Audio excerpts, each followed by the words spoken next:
Daf Yomi, Tractate Bava Batra, page 61b, top of the page with the words Lo Tzricha. No, this ruling is necessary. Lo Tzricha Da'af al Gav de Meitzra Le Mitzri Abra'i.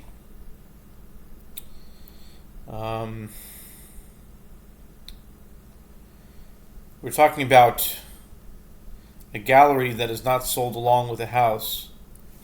It is necessary to teach that is it necessary to teach that a room behind the house is not included?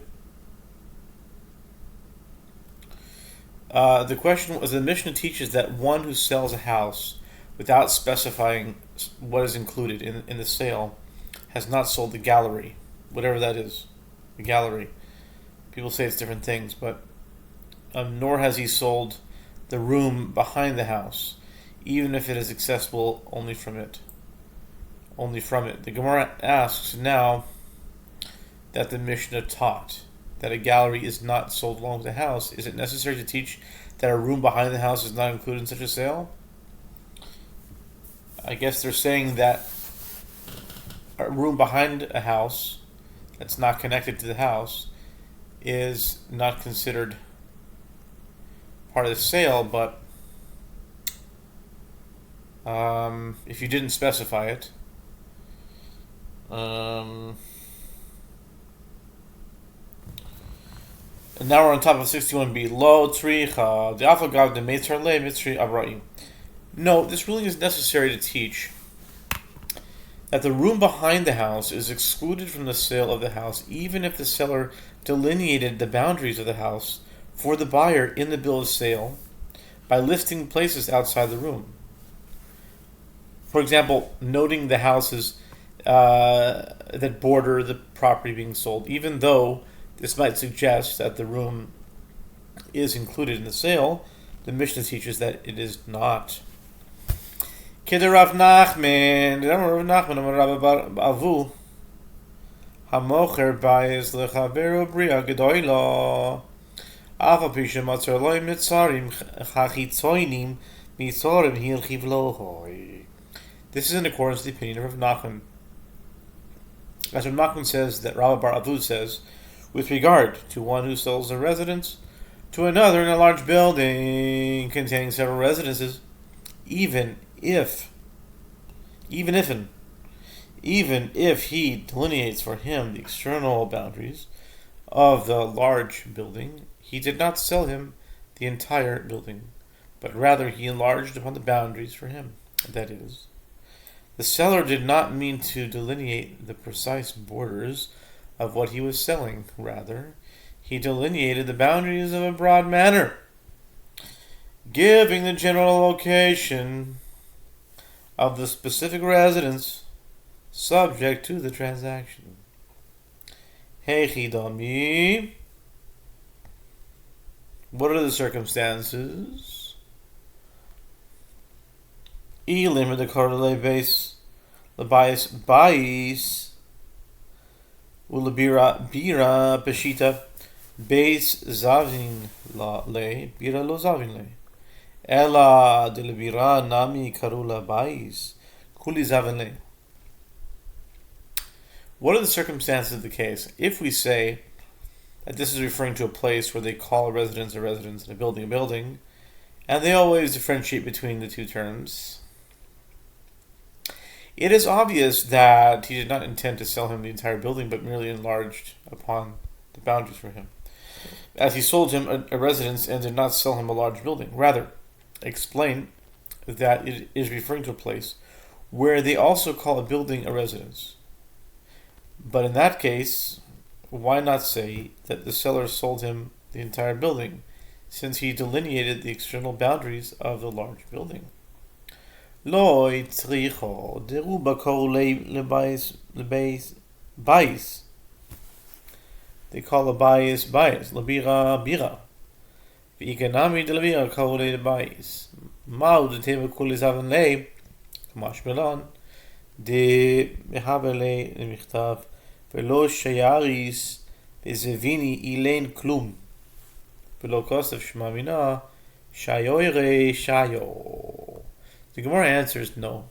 Rav Nachman's ruling is necessary in a place where most of the people call a residence a residence, and a building they call a building, but there are also some people who call a building a residence, lest you say that since the seller delineated the building's external boundaries, this indicates that he meant to sell him the entire building. Rav Nachman teaches us that this is not so, as if the seller intended to sell him the entire building, he would have written in the bill of sale, "And I have not withheld anything from myself in this sale." But if he did not write this clause, concluding from it that the seller withheld something for himself, and did not mean to sell everything located within the delineated boundaries. And a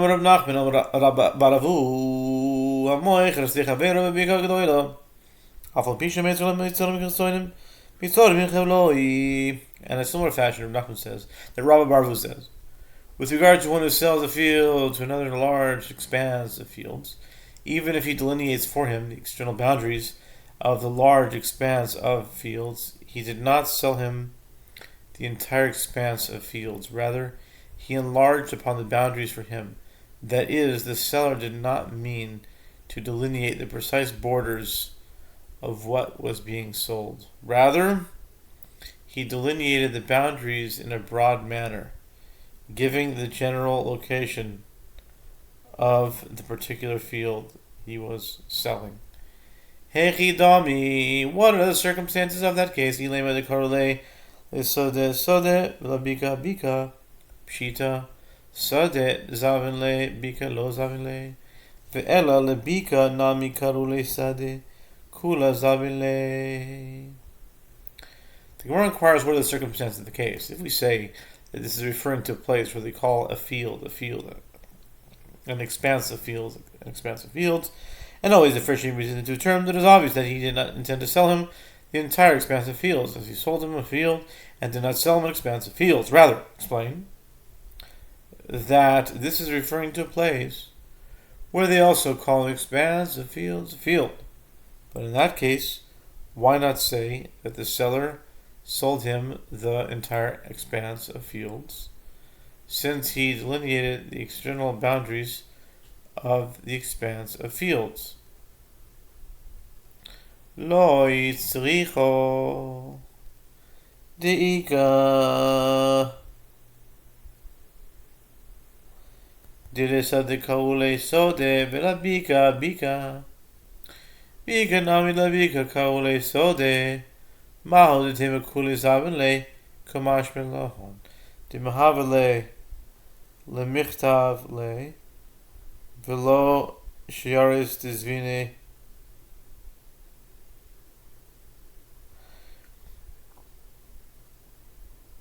de bezvine ilang hadamikulum velo kasav le shmamina de shayori shayor. The Gemara answers, no, if Nachman's ruling is necessary in a place where there are some people who call a field and expansive fields they call expansive fields, but there are also some people who call expansive field a field. Lest you say that since the seller delineated expansive external boundaries, this indicates that he meant to sell him the entire expanse. Rav Nachman teaches us that this is not so. As if the seller intended to sell him the entire expanse, he would have written for him in the bill of sale. And I have not withheld anything for myself in the sale, but since he did not write this clause for him, conclude from it that the seller withheld something for himself and did not mean to sell everything located within the boundaries.